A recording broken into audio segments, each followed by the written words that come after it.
The sun was shining on the sea, shining with all its might. He did his very best to make the billows smooth and bright. And this was odd because it was the middle of the night. The moon was shining sulkily because she thought the sun had got no business to be there after the day was done. "It's very rude of him," she said, "to come and spoil the fun."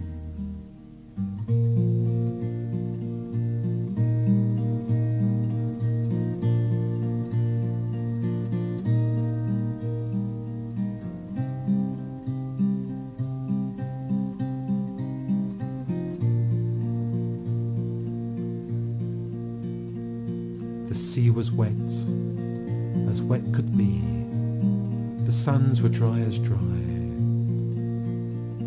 You could not see a cloud because no cloud was in the sky. No birds were flying overhead. There were no birds to fly.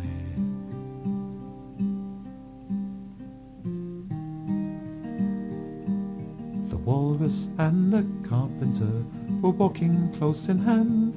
They wept like anything to see such quantities of sand.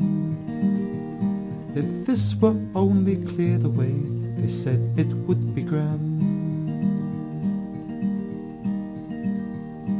If 7 maids and 7 mops swept it for half a year, do you suppose, the walrus said, that we could get it clear?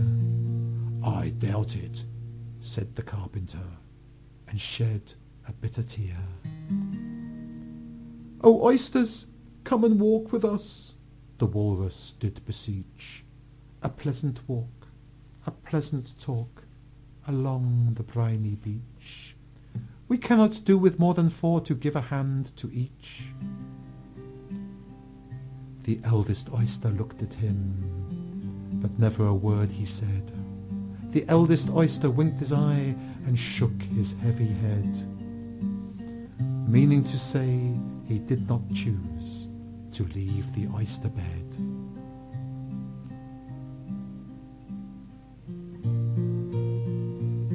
But 4 young oysters hurried up, all eager for the treat. Their coats were brushed, their faces washed, their shoes were clean and neat. And this was odd because, you know, they hadn't any feet. For other oysters followed them, yet another 4. And thick and fast they came at last, and more and more and more, and hopping through the frothy waves and scrambling to the shore.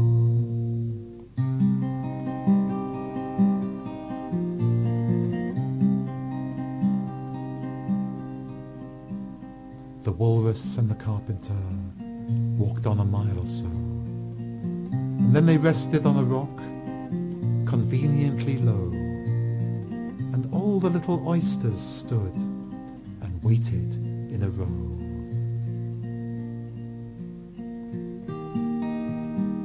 "The time has come," the walrus said, "to talk of many things, of shoes and ships and sealing wax and cabbages and kings, and why the sea is boiling hot, and whether pigs have wings."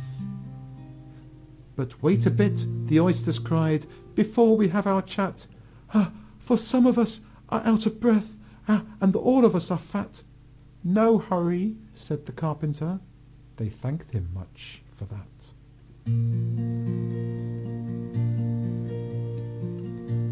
"A loaf of bread," the walrus said, "is what we chiefly need.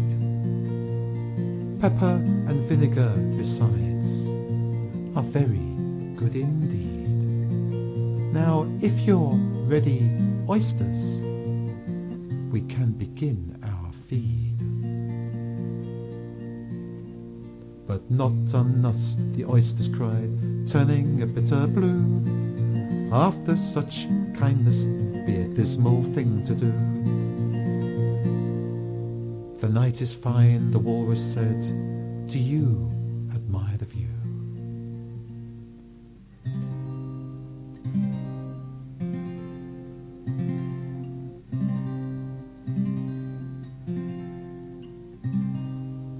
it was so kind of you to come. And you are very nice. The carpenter said nothing but, cut us another slice. I wish you were not quite so deaf. I've had to ask you twice. It seems a shame, the walrus said, to play them such a trick, after we've brought them out so far and made them trot so quick. The carpenter said nothing but, the butter's spread too thick.